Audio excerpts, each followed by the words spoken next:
Hello students, আজকে দেখো নতুন একটা ভিডিও নিয়ে চলে এসেছি। আজকের ভিডিওটা হলো ক্লাস 5-এর ইভিএস এর চ্যাপ্টার 4 ম্যাঙ্গোজ রাউন্ড দ্য ইয়ার।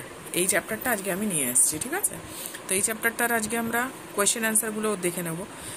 এখানে যে তোমরা দেখছো এই চ্যাপ্টারে কিন্তু পুরো জিনিসটাই আছে যে আমাদের খাবার দাবারগুলো আমরা কিভাবে রাখতে পারি, কিভাবে রাখলে খাবার দাবারগুলো ঠিক থাকবে, কত রকমের পিকলস হয়, এই সব জিনিসগুলোকে নিয়েই কিন্তু তোমার এই চ্যাপ্টারটা রয়েছে। তো আমরা যদি খালি চ্যাপ্টারে যা কোয়েশ্চেন অ্যান্সার আছে সেটাই খালি পড়ি তাহলে তো আমাদের হবে না। আমাদের চ্যাপ্টারের বাইরে থেকেও কিন্তু কোয়েশ্চেন অ্যান্সার পড়তে হবে, যেটা খুবই ইম্পর্টেন্ট। আর এরকমই যে বুকে যে কোয়েশ্চেন অ্যান্সার আছে সেই কোয়েশ্চেন অ্যান্সারই কিন্তু আসবে না, এটাকে কিন্তু ঘুরিয়েও দেবে। তো আমার ভিডিওটা পুরো দেখতে থাকো তোমরা। আমি অনেকগুলো কোয়েশ্চেন অ্যান্সার রেডি করেছি, তো আশা করি তোমাদের এই চ্যাপ্টারটার কোয়েশ্চেন অ্যান্সারগুলো বুঝতে সুবিধাই হবে, আর এক্সামে তোমরা ভালো নাম্বারই পাবে। তো চলো স্টার্ট করছি। ফার্স্ট কোয়েশ্চেনটা লিখেছি, দেখো, how did we know the food is spoiled. মানে কি? মানে হলো যে আমরা কিভাবে বুঝবো যে খাবারটা নষ্ট হয়ে গেছে। অ্যান্সার কি হবে? We get to know the food is spoiled by the bad smell coming from it. যে কোনো খাবার যখন নষ্ট হয়ে যায় তখন কিন্তু দেখবে তার ভেতর থেকে একটা বাজে গন্ধ আসে, সেটা থেকেই কিন্তু আমরা বুঝতে পারি যে আমাদের খাবারটা নষ্ট হয়ে গেছে, তাই না? তারপরের আরেকটা কোয়েশ্চেন দেখো, when food get spoil what we do with it. তো আমাদের খাবারটা যখন নষ্ট হয়ে যায় তখন আমরা খাবারটাকে কি করি? আমরা কি খাবারটাকে খাই, না ফেলে দিই, না কি করি? এটা হলো কোয়েশ্চেন। তো অ্যান্সার এটার কি হবে? খুবই সিম্পল কোয়েশ্চেন, সাথে অ্যান্সারগুলো কিন্তু খুবই ছোট এবং একদম মানে পুরো পয়েন্ট টু দি পয়েন্ট কিন্তু অ্যান্সার রয়েছে। বেশি বাড়িও বলা নেই, বেশি কমিয়েও বলা নেই, একদম এক্স্যাক্টলি অ্যান্সারটা রয়েছে। তাহলে এর অ্যান্সার কি হবে? When the food get spoiled we put into trash. মানে কি হলো? মানে যখন আমাদের খাবারগুলো নষ্ট হয়ে যায় আমরা কি করি? আমরা সেটাকে ডাস্টবিনে ফেলে দিই। মানে নোংরা, ট্র্যাশ মানে কি? নোংরার বালতিতে আমরা ফেলে দিই, তাই না? তারপরে দেখো, when we buy anything from the market what do we look for on the packet। মানে হলো যখন আমরা মার্কেট থেকে, বাজার থেকে, দোকান থেকে, যে কোনো জায়গা থেকে কোনো একটা জিনিস কিনি, সেই জিনিসে আমরা প্যাকেটের ভেতরে যেই জিনিসটা আমরা কিনলাম সেই জিনিসের প্যাকেটের ভেতরে আমরা কি দেখি, কি জিনিসটা। ধরো আমাদের আজকে একটা বাটার কেনার দরকার পড়লো, কি মিল্ক কেনার দরকার পড়লো, তো আমরা প্যাকেটটায় কি দেখবো, কি দেখে আমরা জিনিসটা কিনবো? অ্যান্সার কি হবে? দেখো, when we buy anything from the market we firstly look for the manufacture date and expiry date। মানে হলো কি, ম্যানুফ্যাকচার ডেটটা আর এক্সপায়ারি ডেটটা এই দুটো কিন্তু খুবই ইম্পর্টেন্ট। কারণ হলো এই দুটোই কিন্তু তোমার খাবারের কোয়ালিটিটাকে আমাদের সামনে বয়ান করে। যে যখন আমরা ধরো দুধটা দেখছি যে দুধটা কবে প্যাক করা হয়েছে, সিল কবে করা হয়েছে, আর এটা কতদিনের ভেতরে আমাদের খেয়ে নিতে হবে, এক্সপায়ারি কত দিনে হচ্ছে। সেরকমই ধরো সব থেকে বেটার এক্সাম্পল আমি তোমাকে দিচ্ছি হলো, একটা তুমি ধরো মেডিসিন নিলে দোকান থেকে, এবার মেডিসিনের লেখা থাকে কি যে ওখানে ওই জিনিস, মেডিসিনটা কবে প্যাক করা হয়েছে, ম্যানুফ্যাকচারিং কবে হয়েছে, আর এটা কত দিনের জন্য ভ্যালিড, মানে এক্সপায়ারি কবে করছে। সেই এই দুটো জিনিস দেখেই কিন্তু আমরা সব কিছু জিনিস মার্কেট থেকে কিনি। তারপরের কোয়েশ্চেনটা দেখো, এই কোয়েশ্চেনটা কিন্তু ইম্পর্টেন্ট, তোমরা কিন্তু এই কোয়েশ্চেনটা ভালো করে পড়ে নিও। আচ্ছা, তারপর চলো অন্য কোয়েশ্চেনটা দেখি আমরা। What are the different types of pickles, right their names.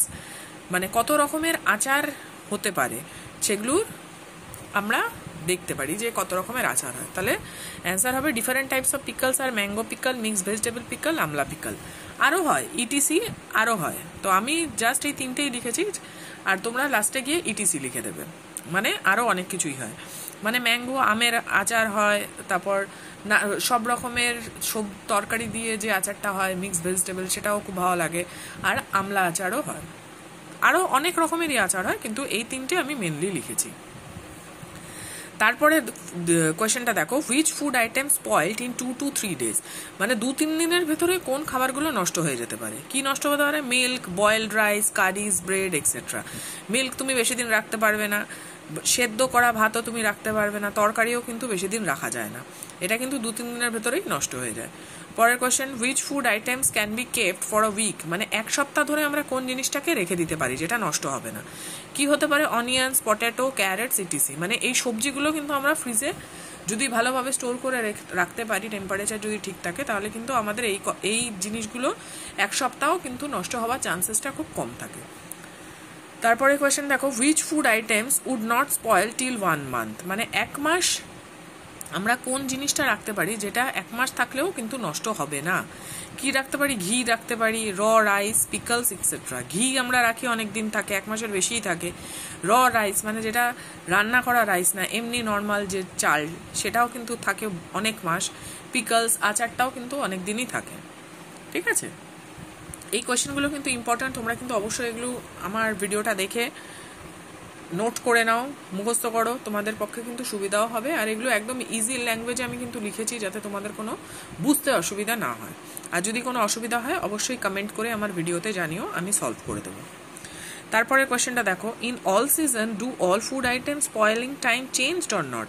মানে সব সিজনেই কি, কোয়েশ্চেনটার মানে হলো কি, মানে হলো যে প্রতিটা সিজনেই কি একই ফুড আইটেমসগুলো কি একই টাইমে নষ্ট হয়, না সেটার চেঞ্জ আছে? তাহলে এটার অ্যান্সার কি হবে? Based on the different season the food items changes. During summers green leafy vegetables may get spoiled in a day due to the dryness. মানে কি, মানে যেমন ওয়েদার থাকবে সেই অনুযায়ী কিন্তু তোমার খাবারগুলো নষ্ট হবার সম্ভাবনা বেড়ে যায় বা কমে যায়। যেমন ধরো যখন গরমকাল হয়, গরমকালে কি হয়, যেহেতু শুকনো ভাবটা খুব থাকে, সেই জন্যে কিন্তু তুমি যদি কোনো লিফি ভেজিটেবলস মানে কোনো পাতা দেওয়া তরকারি যদি তুমি বেশি দিন স্টোর করে রাখো, তাহলে কিন্তু সেটা থাকবে না, সেটা কিন্তু খুব তাড়াতাড়ি নষ্ট হয়ে যাবে।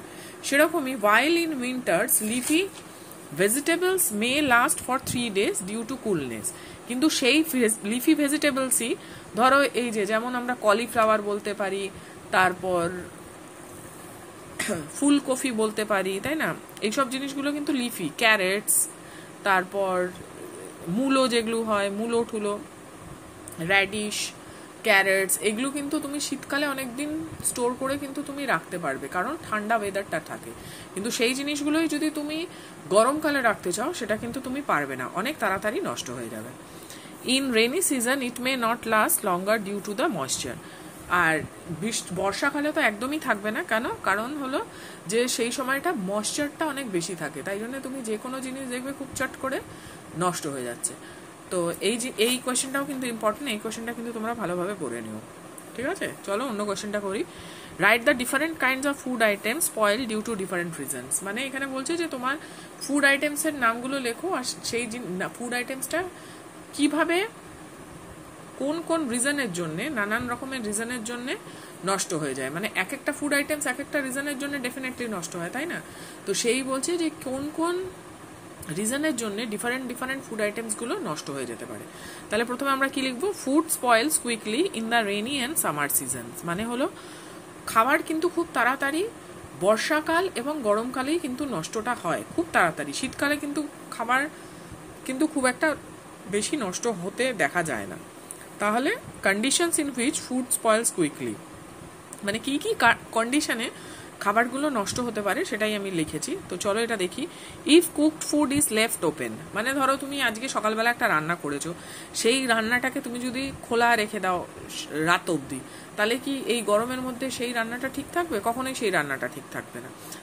তারপরে if milk is not boiled properly, তুমি ধরো একটা ফ্রিজ থেকে একটা মিল্ক বার করলে, ঠিক আছে, সেই জিনিসটাকে, সেই দুধটাকে তুমি ভালো করে গরম করলে না, জাল দিলে না ভালো করে, তাহলে কি তোমার দুধটা ঠিক থাকবে? দুধটা কখনোই ঠিক থাকবে না, সেটা কিন্তু কেটে যাবে। তারপরে কি আছে? If green vegetables are not kept in a fridge, ধরো তুমি একটা বেশ কিছু ভেজিটেবলস, সবজি তুমি নিয়ে এলে মার্কেট থেকে, সেটাকে তুমি ভালোভাবে ফ্রিজে স্টোর করে রাখলে না, তাহলে কি তোমার ঠিক হবে? জিনিসগুলো কি ঠিক থাকবে? কখনোই ঠিক থাকবে না। If pickles etcetera are not produced from moisture, দেখো আমরা যখন আচারটা বানাই, আচারটা বানাতে গেলে কিন্তু অনেক রকমের ইনগ্রিডিয়েন্টস দরকার পড়ে, এবং জল, তারপর কি বল, লঙ্কা টঙ্কা সব কিছু জিনিস কিন্তু আমাদের দিয়ে কিন্তু অনেক কিছু জিনিস বানাতে হয়। তো সেই জিনিসগুলো যদি তুমি ঠিক করে, সেখানে যদি ময়েশ্চারটা যদি ঠিক না থাকে, তুমি যদি আচারকে ময়েশ্চার ভালোভাবে না করতে পারো, ভালোভাবে না বানাতে পারো, তাহলে কিন্তু সেই জিনিসটা কখনোই তোমার বেশি দিন থাকবে না, একদমই তাড়াতাড়ি নষ্ট হয়ে যাবে। তো দেখো এই 9টা কোয়েশ্চেন আমি আপাতত তোমাদের সাথে শেয়ার করলাম এই চ্যাপ্টারে, ইভিএস এর mangoes round the year chapter number 4-এ। তো আরও আমি এটা কয়েকটা আরও কোয়েশ্চেন আছে, সেগুলো আমি তোমাদের সাথে শেয়ার করব। তো আশা করি তোমরা বুঝতেই পেরেছো। আর যদি কোনো অসুবিধা হয় তাহলে অবশ্যই আমাকে কমেন্ট করে তোমরা জানাতে পারো, আমি তোমাদের প্রবলেম সলভ করার জন্য আছি। আর ভিডিওটা ভালো লাগলে অবশ্যই লাইক সাবস্ক্রাইব করো, চ্যানেলটাকে সাবস্ক্রাইব করো, শেয়ার করো ভিডিওগুলোকে। আর এরকমভাবেই আমি ভিডিওগুলো নিয়ে চলে আসবো, আমার পাশে থাকো। চলো, টেক কেয়ার, বাই।